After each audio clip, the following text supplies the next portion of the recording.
un problema latinoamericano y especialmente un problema argentino, el de la corrupción y ese contacto tan inquietante entre la esfera política y la justicia y esos usos y abusos de la interpretación jurídica desde la política. De eso vamos a hablar hoy en la repregunta con Andrés Gil Domínguez. Muchísimas gracias, Andrés, por estar aquí. Muchas gracias por la invitación. Andrés Gil Domínguez es abogado y doctor en Derecho por la Universidad de Buenos Aires, profesor titular de Derecho Constitucional en la Facultad de Derecho de esa universidad, también en la Universidad de La Pampa, y autor del libro de 2018, Defensa del Sistema Democrático y Corrupción, un libro muy clave que talla fuerte en este debate a partir de una cita, sin mencionar el título, pero sí al autor, del fiscal Diego Luciani en su cierre, en el cierre de su alegato el lunes de la semana pasada. Andrés, mucha conversación jurídica ahora los argentinos discutimos en la Mesa Ratona, en la conversación de Mesa Ratona sobre categorías constitucionales y artículos de la Constitución que estaban fuera de, del mapa de la opinión pública, pero que volvieron fuertemente con este juicio, con la causa Vialidad. Este artículo es el artículo 35 de la Constitución Nacional, que equipara, todo lo supimos a partir del alegato o se nos refrescó, los golpes de Estado con los delitos dolosos contra la administración pública, lo que decimos corrupción. ¿Cuál es tu mirada sobre esa equiparación y cuál es tu mirada sobre la precisión con la que ese artículo equipara a esos dos delitos? Bueno, el artículo 36 de la Constitución, como bien vos lo decías, establece que se atenta contra el orden democrático si se desea quebrar este orden democrático a través de un golpe de Estado, o bien si se cometen delitos de corrupción. Respecto a la primera parte, la Constitución dice que aquellos que intenten dar un golpe de Estado o lo consumen y cometan delitos, estos delitos no pueden ser ni indultables, ni la pena puede ser conmutada, no pueden ser amnistiados y son imprescriptibles. La persecución penal de las personas que realicen estos delitos es para siempre. Sí. Y yo interpreto que el convencional constituyente, especialmente por lo que se dijo en el debate, lo que dijo Maqueda, que es juez de la Corte Suprema hoy, lo que dijo Rosati, que es presidente de la Corte Suprema hoy, y otros convencionales constituyentes. Luciani citó a Antonio Cafiero. También Antonio Cafiero, Laporta. De ese debate surge claramente que se quiebra con la misma intensidad, o se afecta con la misma intensidad el sistema democrático a través de un golpe de Estado o a través de delitos de corrupción, con lo cual la evitación de impunidad para quienes cometan alguno de estos delitos está equiparada, porque si no uno tendría que pensar que los golpes de Estado de alguna manera afectan con mayor intensidad al sistema democrático que los delitos de corrupción. Y esto no fue lo que plantearon los convencionales constituyentes, sino que ambos lo equipararon. Y a su vez, respecto de los delitos de corrupción, tenemos que agregar otro elemento, que Argentina ha ratificado convenciones internacionales contra la corrupción, tanto en el ámbito de OEA como en el ámbito de Naciones Unidas. Y estas convenciones obligan al Estado argentino a desarrollar conductas, actividades que eviten, erradiquen y sancionen a la corrupción. Entonces, pensar que un delito, una persona condenada por un delito de corrupción puede ser indultada, va en contra de estas obligaciones internacionales contraídas por el Estado argentino para luchar contra la corrupción, porque ¿cómo voy a erradicar o voy a penalizar o condenar la corrupción si frente a una persona que está condenada por corrupción yo puedo aplicar un indulto y quitarle la pena prevista por el Código Penal? Después vamos a ir con precisión al indulto, al tema del indulto, pero es en el escenario interpretativo que construye el oficialismo, el kirchnerismo, lo que se plantea es, para poder cuestionar las decisiones y los fallos judiciales, es que detrás de un fallo judicial, eventualmente condenatorio contra la vicepresidenta de la Nación, lo que está funcionando es este lawfare que estaría permeando y siendo el escenario de persecución de líderes políticos de cierto signo ideológico, centro-izquierda, líderes populares en América Latina. ¿Cuál es tu mirada sobre la existencia de este sistema conocido como lawfare a partir del kirchnerismo y cuán presente está estallando en las decisiones de la justicia argentina. Bueno, al día de la fecha, la vicepresidenta no ha sido condenada en ninguna causa. No se ha visto impedida de participar en ningún proceso electoral. No se ha visto impedida de acceder al cargo que actualmente ocupa. Y hoy está en el marco de un proceso penal donde, vale la pena remarcarlo, se la presume inocente, cualquier duda será en beneficio de su inocencia y todavía no tenemos una sentencia ni siquiera de primera instancia. Entonces, hablar de existencia de lawfare en Argentina respecto de la vicepresidenta, en este contexto descriptivo, más allá, después de las pasiones políticas y de las manifestaciones políticas, hasta acá no ha habido ninguna condena, ni tiene ninguna condena todavía.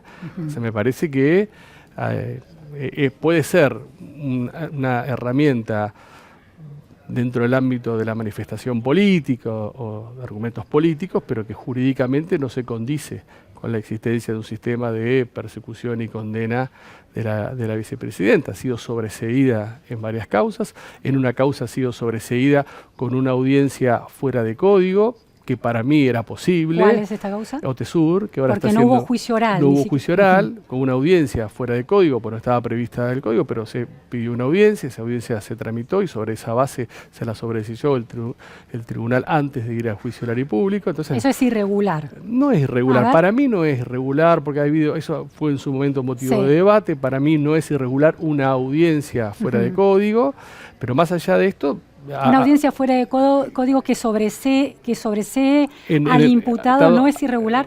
No, porque si una audiencia fuera de código se sostiene sobre nuevos hechos que pueden demostrar la improcedencia del juicio oral y público, porque de alguna manera desmontan la acusación, me parece que es procedente. Pero no se comprueba, es decir, se dice no hay prueba suficiente para constituir un delito. Para constituir un delito, entonces sobre esa base no se hace el juicio oral y público y se la sobresee en vez de hacer el juicio oral y público para sobreseerla. Al mismo tiempo eso se puede apelar y puede seguir los canales de apelación. Que fue apelado por los fiscales, pero digo, ha tenido situaciones de decisiones judiciales que la han beneficiado. Entonces, hablar en este contexto descriptivo, objetivo de existencia de lawfare, no se condice con la realidad de lo que ha sucedido hasta acá jurídicamente. Alimenta, obviamente, el discurso jurídico y alimenta el imaginario de aquellos que están dentro del mismo partido o movimiento político de la vicepresidenta. Andrés, en estas fallos beneficiosos que ha obtenido dentro del funcionamiento normal de la justicia la vicepresidenta, hay quienes señalan al fallo de Ollarvide, que la sobresee en temas de enriquecimiento ilícito, como un fallo que abre interrogantes, y uno de esos interrogantes es por qué no se avanzó en la apelación. ¿Cómo está esa situación en el caso del fallo de Ollarvide? No, bueno, esa causa es cosa juzgada. ¿Por qué es cosa juzgada? A ver. Porque se dictó un sobreseimiento y no fue apelado ese sobreseimiento. ¿Por qué no es apelado? Esa es una gran pregunta. Bueno, porque en su momento los fiscales a cargo habrán considerado que no había motivos para la apelación. Formalmente es cosa juzgada. Se habla también de un instituto que es la cosa juzgada írrita, que es cuando se llega a una sentencia pasada en autoridad de cosa juzgada, pero que se evidencia posteriormente que en la tramitación existen vicios formales o sustanciales muy ostensibles, es posible que a través de un proceso que se llama el proceso de cosa juzgada írrita, se revise esa cosa juzgada y el proceso vuelva a cero y se continúe investigando. Por ejemplo, una sentencia de sobreseimiento se deje sin efecto y se continúa. Pero hasta acá, respecto a ese caso, nunca se planteó un proceso de cosa juzgada írrita y en este caso abona un poco esta descripción objetiva de lo jurídico de que la vicepresidenta no ha tenido hasta ahora, no ha tenido ninguna resolución contraria. Y que en este juicio que se está tramitando todavía no hay una sentencia por parte del tribunal oral. Quiero detenerme un minuto más en el tema del juicio por enriquecimiento ilícito, que es cosa juzgada, porque es muy interesante lo que señalás. Aún en ese caso, con una figura legal tan clave como enriquecimiento ilícito, aún en ese caso los fiscales decidieron no avanzar en las apelaciones. Es decir, que la idea de un lawfare, de un sistema judicial que está en contra de manera sesgada y sistemática contra la vicepresidenta, ese caso ya lo desmiente. Sí, lo desmiente. Ahora, si bien es cierto que respecto de la vicepresidenta se iniciaron una batería de procesos que algunos correctamente ya ha sido sobreseída, esto hasta ahora no ha tenido ninguna condena, ha tenido sobreseimientos. Ahora, la pregunta sobre ese caso particular es, si se están llevando a cabo todos los otros juicios, por ejemplo el de vialidad, donde se supone que hubo dinero indebido que llega a los bolsillos de la vicepresidenta de la Nación, además de los otros funcionarios, pero estamos hablando de la vicepresidenta. ¿Cómo puede haber un caso de enriquecimiento ilícito sobreseído y al mismo tiempo un juicio por una acción dolosa contra el Estado que implica enriquecimiento? Esa contradicción a la opinión pública, a la gente común, nos llama la atención. ¿Cómo funciona esa lógica legal? Bueno, funciona que son dos juicios por dos conductas distintas, y en una fue sobreseída y le cabe el non bis in idem, que puede ser juzgado dos veces por el mismo tema, y estos son otros hechos por los cuales se la está juzgando. Entonces, son dos tipos penales distintos, son conductas distintas, una ya está cerrada. ¿La causa de vialidad no puede disparar que un fiscal de hecho decida reabrir o apelar la causa de enriquecimiento ilícito? No. ¿O realizaron este proceso de causa porque son conductas o hechos distintos que fueron juzgados bajo tipos penales distintos. En uno ya está sobreseída y en otra está en pleno proceso de desarrollo de un juicio oral y público. Y los fiscales de esa causa no tienen ya la oportunidad de las causas de enriquecimiento ilícito, de abrir ese cauce legal de apelación. Pasaron los plazos. No, ya pasaron los plazos y está, como decimos los abogados técnicamente, pasado una autoridad de cosa juzgada, firme y definitiva. ¿Es un argumento de la defensa de Beraldi en la causa de vialidad el hecho de que haya sido sobreseída por enriquecimiento ilícito? ¿Podría ser usado? Me parece que hay que ser cauto y esperar cuáles van a ser los argumentos de la defensa. Bien. Hasta acá, me parece que también la opinión pública y ciertos sectores le han dado a la actuación del fiscal un carácter definitivo que no tiene. El fiscal hizo lo que hacen los fiscales. Sobre la base de la prueba colectada de un determinado proceso, acusó, pidió un determinado monto de pena y determinadas accesorias. Esto no le da definitividad al proceso, esto es una parte del proceso. Ahora van a venir los alegatos de defensa, va a ser muy interesante escucharlo a Beraldi. ¿Por qué? Porque Beraldi va a tener la posibilidad y también la obligación de controvertir las pruebas ofrecidas por el fiscal y cómo se conectan esas pruebas con los dos delitos que se le imputan. Entonces va a ser interesante ver qué tiene para decir Beraldi respecto a estos dos delitos. Hay un delito que es muy controversial, que es el de asociación ilícita. Ya vamos a ir a ese, quiero ir muy puntualmente.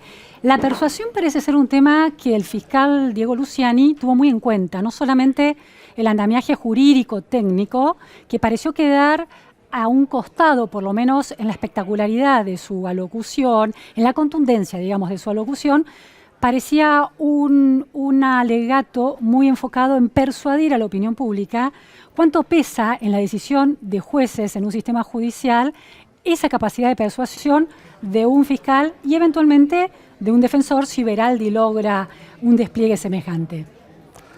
Bueno, el estilo del fiscal Diego Luciani tuvo un doble sentido. Por un lado, la parte técnica, para convencer al tribunal de que, mediante sus argumentos, se debe dictar un fallo de culpabilidad.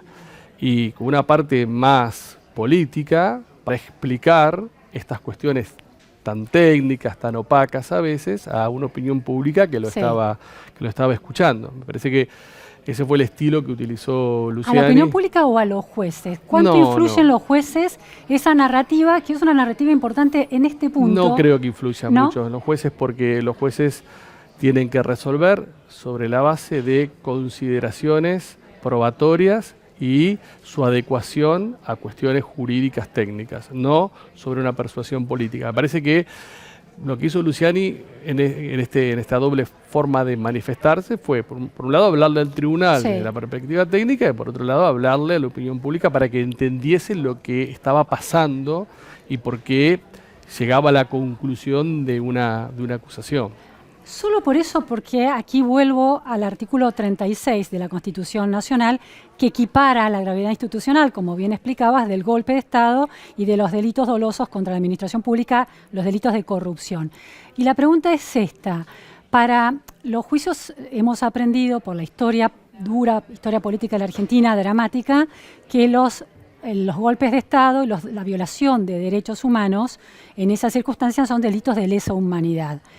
Los delitos dolosos contra la administración pública, los delitos de corrupción, ¿son de lesa humanidad? No, todavía no han recibido la categoría de lesa humanidad. Lo que sí ha sucedido es que algunos órganos que interpretan instrumentos internacionales como el Pacto de Derechos Económicos, Sociales y Culturales, que tienen jerarquía constitucional en nuestro país, en observaciones generales donde interpretan a estos instrumentos, han dicho que los delitos de corrupción afectan directamente al sistema de derechos humanos, afectan directamente la plena eficacia, en este caso, de derechos económicos, sociales y culturales, derecho a la salud, derecho a la educación, derecho a la vivienda digna. Sí han dicho que son afectaciones intensas y fuertes del sistema de derechos humanos, pero no hay una equiparación entre delitos de lesa humanidad y delitos de corrupción, como no puede haber una banalización, como he escuchado últimamente, de equiparar el juicio a las juntas con este juicio.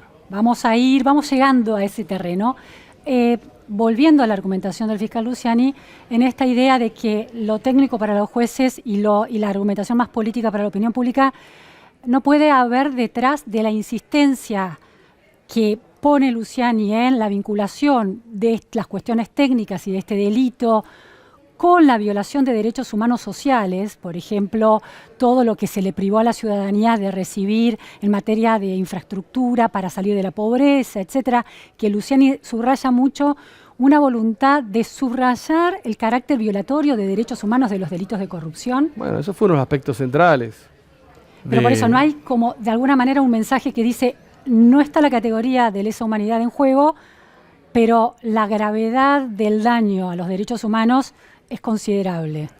Sí, bueno, ese fue uno de los pilares estructurales del alegato final de acusación, de sostener cuando se cometen delitos de corrupción, se afecta el sistema democrático porque se viola un conjunto de derechos humanos que necesitan de prestaciones estatales para lograr efectividad, y lo que generan los delitos de corrupción es sustraer recursos que podrían aplicarse a políticas públicas para satisfacer este tipo de derechos. Eso fue uno de los ejes centrales del alegato de acusación.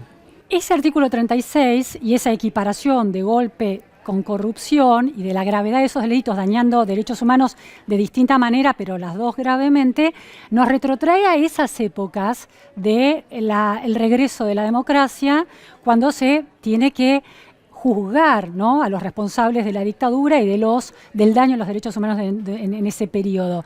Si la Argentina vuelve a conversar sobre ciertas cosas, y también ese alegato del fiscal, el rol del fiscal Luciani, algunos lo equiparan con el rol de Estracera en el sentido de un punto final a la impunidad, en aquel momento de los golpes militares y aquí el daño institucional por la corrupción. ¿Cómo ves? No, yo no lo comparto. No comparto esa mirada, porque si bien la Constitución, a partir de la reforma de 1994, equipara formalmente y jurídicamente el tratamiento de los golpes de Estado con los delitos de corrupción, no es bajo ningún punto de vista equiparable lo que fue el sistema de persecución, muerte y desaparición que se juzgó en el juicio de las juntas. ¿Por la gravedad? Por la gravedad, por lo simbólico, por lo que implica que un proceso por delitos de corrupción como se está desarrollando, que ya ha habido otros en la Argentina, como el proceso contra Carlos Menem, el proceso por las coimas en el Senado. Me parece que equipararlo es banalizar algo muy grave que pasó en la historia argentina. Me parece que es desconocer y despreciar el dolor de las víctimas y de sus familiares, y de los desaparecidos que los estamos esperando, y los llevamos en el alma y en el pensamiento, como dice Rubén Blades. Me parece que hay que tener mucho cuidado, sin que esto no implique postular que juicios de esta naturaleza contra la corrupción son muy importantes, pero me parece que no es equiparable, porque es banalizar dolor, tragedia, el momento quizás más negro de toda nuestra historia. No es, hay otra lectura que ve con optimismo este alegato, además hecho tan público, ¿no? A disposición las redes sociales, como nunca otro juicio lo tuvo de corrupción, con una causa en juicio oral, con la vicepresidenta en ejercicio sentada en el banquillo de los acusados, lo cual es también un hito en la historia de la justicia en el tema corrupción en la Argentina. Eso no lo convierte en más allá de lo jurídico, en un hecho equiparable en alguna lectura histórica con lo que representó, tampoco en ese sentido. Para mí no hay ningún tipo de equiparación posible. Puede ser un hito, es importante, hay que ver cuál es el resultado también, porque reitero, todavía no hay una sentencia ni siquiera de primera instancia, todavía no hemos escuchado las alegaciones de la defensa, no hemos escuchado la última palabra de los acusados, es una etapa. Me parece que uno puede marcar un hito importante que en la justicia argentina quien esté en el poder sea juzgado y vamos a ver si después es condenada o absuelta, que son las dos posibilidades, pero no hay ningún tipo de equiparación y me parece que equiparar es faltar el respeto a la memoria de víctimas, familiares y de los desaparecidos. Andrés, el tema de la asociación ilícita es el gran tema aquí, es el delito más difícil de demostrar. Hay gran discusión pública sobre esta cuestión. En este marco de comparaciones que se están dando entre esta situación con la de los principios de los años 80, con la recuperación de la democracia y del juicio a las juntas, dice que con el mismo criterio, si se pone en duda que esta trama delictiva, tal como la mostró el fiscal Luciani, no alcanza para mostrar que hay una relación entre, por ejemplo, la vicepresidenta y Lázaro Báez bajo el paraguas de la categoría de asociación ilícita, tampoco la habría habido para sostener que hubo un plan sistemático de violación a los derechos humanos, de exterminio, durante la dictadura con las pruebas que había. ¿Cómo lo ves? Bueno, en primer lugar, que el delito de asociación ilícita ni siquiera se pudo probar respecto del juicio de las juntas. No fue uno de los delitos por los cuales fueron juzgados. Que dejó de lado esa cuestión. No fueron juzgados por un montón de otros delitos, pero no fueron juzgados por este delito porque ni aún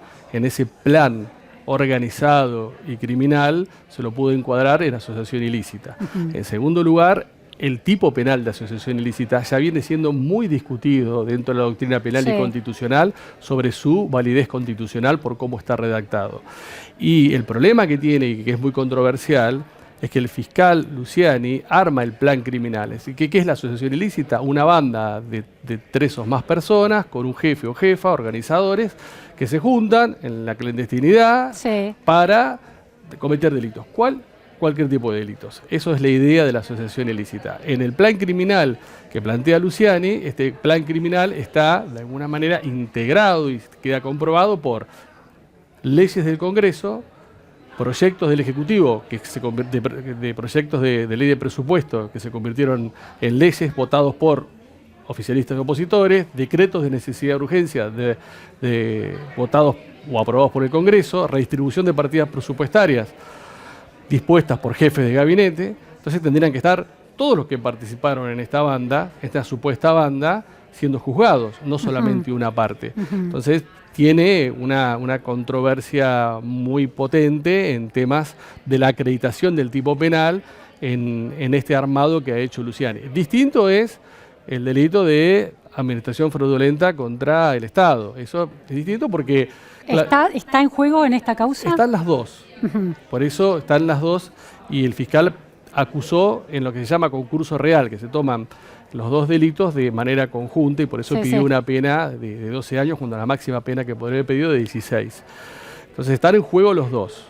Uno es un delito de corrupción, que es el delito de administración fraudulenta contra el Estado, y el otro no es un delito de corrupción, que es la asociación ilícita. La asociación ilícita es un delito de corrupción, no es un delito porque de corrupción. No es necesariamente contra el Estado. No es contra Puede ser una banda de ladrones que roban a particulares. Entonces no se engloba dentro de lo que nosotros llamamos delito de corrupción, pero en el Código Penal tiene otro nombre, delito contra la administración pública. Entonces me parece que el tipo penal de asociación ilícita tiene muchos problemas constitucionales antes de este caso, que estaban muy discutidos, y en este caso es muy difícil decir si existió una banda, esta banda fue integrada por todo el Congreso. Esta banda fue integrada por jefes de gabinete, que hoy uno es presidente y el otro es ministro de Economía, que no fueron sometidos a proceso. Entonces, me parece que ese es un punto controversial a ser discutido. Distinto es el otro.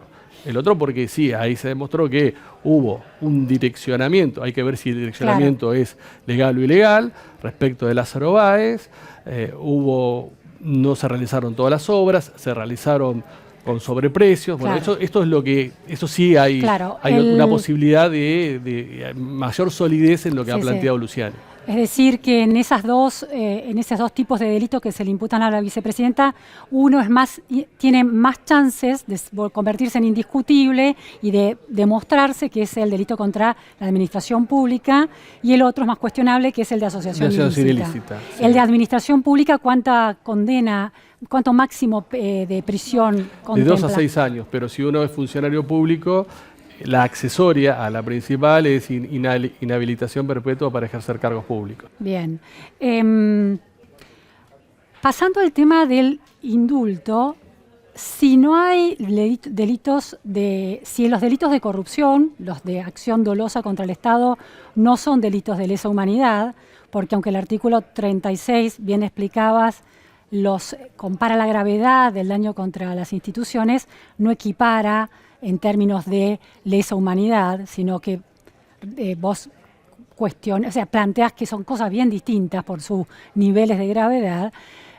Entonces podría ser indultada la vicepresidenta, tal como se instaló esa versión la semana pasada. Yo tengo una interpretación que recibí en un libro que publiqué hace un par de años, en donde, haciendo una lectura integral del 36, más las obligaciones contraídas por el Estado argentino al ratificar tratados internacionales de lucha contra la corrupción, los delitos de corrupción no pueden ser indultados, ni conmutada la pena, ni amnistiados. Fue una postura que yo he mantenido hasta acá. Aunque no sean delitos de lesa humanidad. Aunque no sean delitos de lesa humanidad, porque el 36 sostiene que cuando se atenta contra el orden democrático a través de un golpe de Estado, que no necesariamente conlleva delitos de lesa humanidad, puede ser que sí o que no, estos delitos no pueden ser indultados, no puede ser conmutada la pena y no pueden ser amnistiados. Pero la ley de 2015, la 27.156...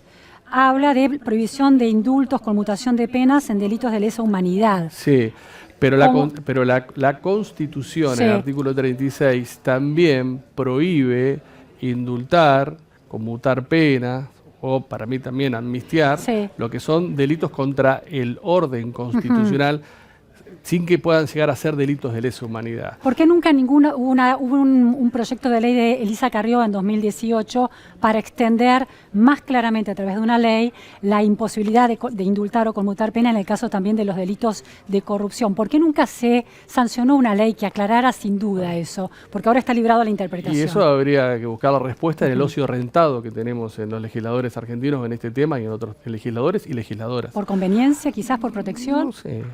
Hay omisiones normativas notables respecto de muchísimos temas, y este es otro tema más. ¿Por qué no se aclaró en una ley o se amplió en una ley lo que para mí está muy claro en el artículo 36 de la Constitución? Ahora, no importa que no exista ley, la Constitución tiene fuerza normativa y la Constitución se hace efectiva en los casos que debe ser aplicada, con ley, sin ley o contra ley.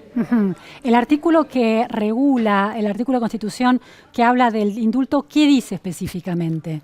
Le otorga al presidente o presidenta de la Nación la capacidad de indultar o conmutar penas, eso es reducir penas. El indulto es la extinción total de la pena, la conmutación de la pena es la reducción de la pena, previo informe a un tribunal, que es el Tribunal de Ejecución de la Pena, y es un acto que es discrecional y que es propio del presidente o presidenta en ejercicio de sus funciones. ¿Y menciona qué tipo de delitos son alcanzados? No, eso también deja una puerta abierta para... No, porque uno tiene que combinar la vieja Constitución de 1853-1860, que le otorga al presidente o presidenta de aquella época la facultad de indulto en ese contexto histórico, con la reforma constitucional de 1994, donde se incorpora el artículo 36 y hay una respuesta a toda una historia muy particular, Claro. negativa a Argentina en términos de interrupción del sistema democrático. Entiendo. El presidente Alberto Fernández debería explicar las razones, si efectivamente avanzara con un indulto,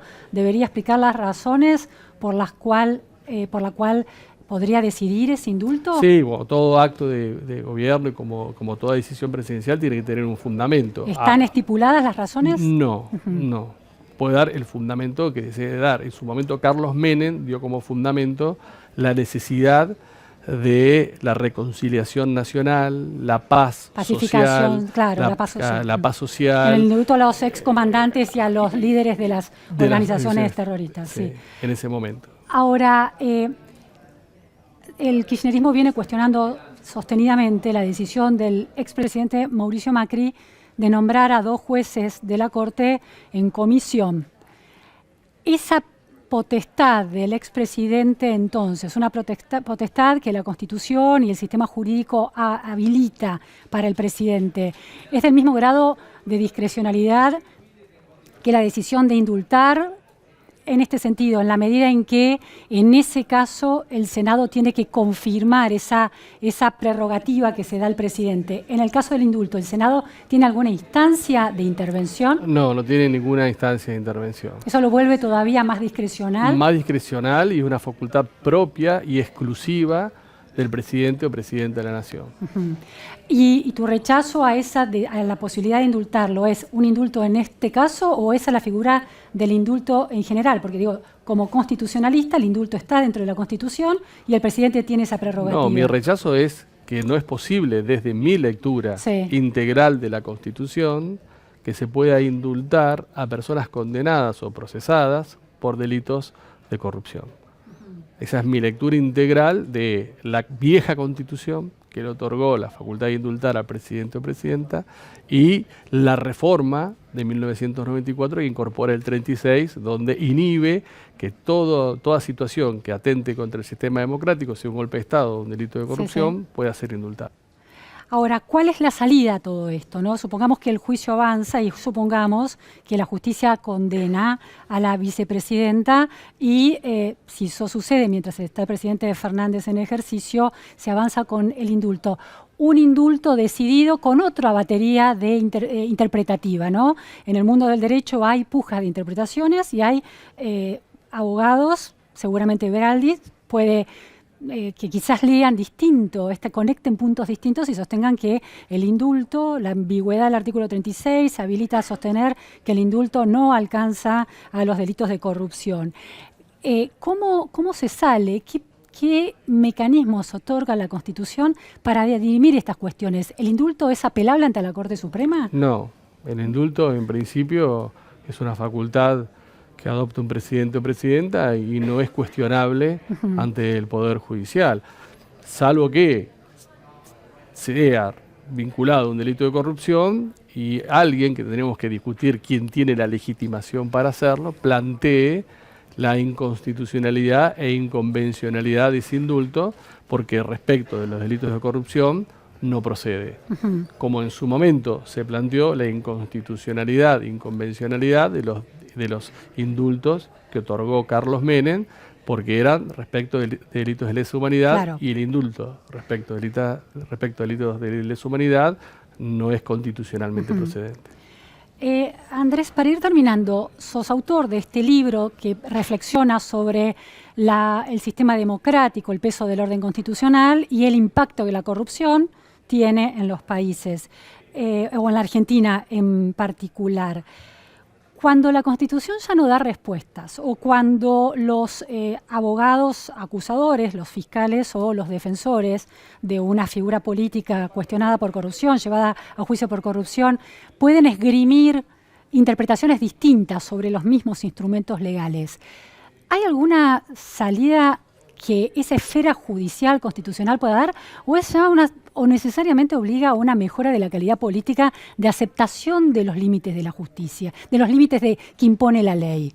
No, la Constitución establece claramente que la justicia dirime casos concretos. dirime casos concretos. En este caso va a dirimir la culpabilidad o inocencia de los acusados. Y que dentro de las facultades que tiene un presidente o presidenta se puede indultar o conmutar la pena de una persona condenada, y la jurisprudencia de la Corte también lo habilita para una persona procesada. Si una persona es absuelta en una causa, ahí se terminó la causa y la justicia no tiene más nada que decir. Si es condenada, puede apelar. Si es en última instancia confirmada esta condena, el presidente puede indultar. Y después queda en el juego de la democracia, en el juego electoral, en el juego de la política, cómo reacciona la sociedad frente a estas decisiones que adopta la justicia y que puede corregir o puede cambiar el presidente o presidenta ejerciendo. Eso es la política. Es lo que pasó en su momento con los indultos que dictó Carlos Menem. La justicia actuó, un presidente indultó y la sociedad respondió. ¿Cuántas veces ha habido indultos presidenciales en la Argentina? ¿Tenés el registro? No tengo un registro exacto, pero no ha sido, a diferencia de lo que sucede en los Estados Unidos, que los presidentes a la finalización de su mandato y los gobernadores también dictan una batería de indultos, hay un margen para dictar indultos. En nuestro país no ha sido una herramienta muy utilizada por presidentes ni por gobernadores, no es algo usual. Deben ser muy pocos a lo largo de la historia argentina, por eso cada vez que han existido en causas de contenido político han tenido un impacto y han sido debatidas. Subraya sobre todo la discrecionalidad del poder político para tallar en un asunto dirimido en la justicia. Sí, pero eso se lo otorgó la Constitución, y la Constitución está consagrada por una convención constituyente que representa al pueblo argentino. Claro. Esta equiparación de golpe de Estado y delitos de corrupción dentro de la Constitución, ¿se da en algunos otros países de la región? Con la claridad, intensidad y profundidad del artículo 36, no. No recuerdo una norma con tanta claridad, compaginada, vinculada en un mismo texto. El caso del juez Moro y la prisión de Lula y finalmente su liberación, ¿no es una muestra de lawfare? Bueno, ahí hubo lawfare. Ahí hubo lawfare. Para mí hubo lawfare, porque ahí el juez Moro lo condenó a Lula sin tener ninguna prueba, basado en su íntima convicción. Nada más. Y ahí sí, el efecto fue que Lula no pudiera participar en una elección presidencial. Entonces, ahí sí claramente hay lawfare. Y aparte, el hecho que se le imputaba a Lula era que había habitado un inmueble que no era de él, ni era de su familia, y que supuestamente era de un testaferro que se había beneficiado cuando él había gobernado. Entonces, hay una diferencia enorme entre esa situación con lo que se ha ventilado hasta acá, en donde, más allá de la inocencia o culpabilidad de la vicepresidenta, ha quedado acreditado en el expediente que mantenía relaciones comerciales cercanas con Lázaro Báez, como permuta, donde Cristina ofrecía un terreno que era de su propiedad, Lázaro Báez construía y después se repartían las unidades funcionales. Entonces, distinto con Lula, donde no había ningún tipo de vinculación, acá que hay una vinculación que no implica esto de por sí culpabilidad, implica que existe una plataforma fáctica totalmente distinta de lo que fue el caso por el cual se le prohibió a Lula y se lo condenó a Lula, que este caso. Y última cuestión, como constitucionalista, Andrés, el hecho de que la Constitución de 1994 incluyera en el mismo nivel de gravedad a los delitos de corrupción, casi como un resultado de lo que se estaba dirimiendo en la sociedad a partir de las denuncias de corrupción contra la gestión del presidente Carlos Menem en esos años. Todos los delitos de corrupción que se le imputaban ya habían sido instalados en la opinión pública, sin embargo, ganó las elecciones, no frenó a la sociedad. Por eso decía, ¿cómo responde? Por eso yo hablaba, después la sociedad responde. Claro, entonces, esa cuestión, ¿no? La Constitución inscribe fuertemente, equipara fuertemente los delitos de corrupción a golpes de Estado, como casi ninguna Constitución en América Latina. Y sin embargo, la corrupción se vuelve más endémica en la Argentina, se llega a este juicio con una vicepresidenta en ejercicio sentada en el banquillo de los acusados, y Argentina, en los rankings de transparencia, está muy abajo comparado con países de la región que no tienen eso inscrito en la Constitución. ¿Hasta qué punto las constituciones, en el caso de Argentina, funcionan? Parecen escritas en un nivel muy etéreo o muy alto de altura moral y ética, pero en la práctica no frenan a la sociedad, a la clase política para cometer ciertos delitos. Porque uno tiene que observar que las constituciones establecen dimensiones estructurales de derechos, de protección del sistema democrático, pero después vienen las garantías primarias que están dadas por las leyes del Congreso y cómo las aplica la administración.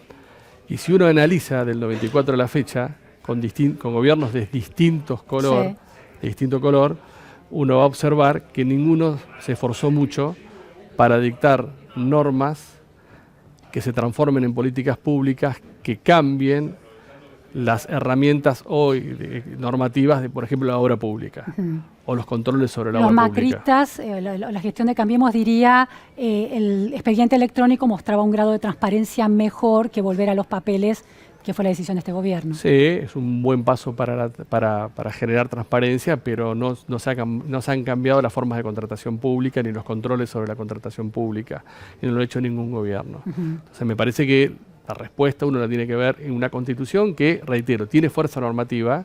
Cuando hay que resolver casos de esta naturaleza se aplica directamente, con ley, sin ley o contra ley, como decía mi querido maestro Vidar Campos, pero que indudablemente hay un déficit muy grande de legislación y de aplicación después de esa legislación para hacer efectivo este mandato tan claro, tan concreto, tan preciso de los convencionales constituyentes de luchar contra la corrupción porque afecta el sistema democrático. Muchísimas gracias, Andrés Gil Muchas gracias Domínguez. a vos. Esto fue todo en la repregunta. Muchas gracias.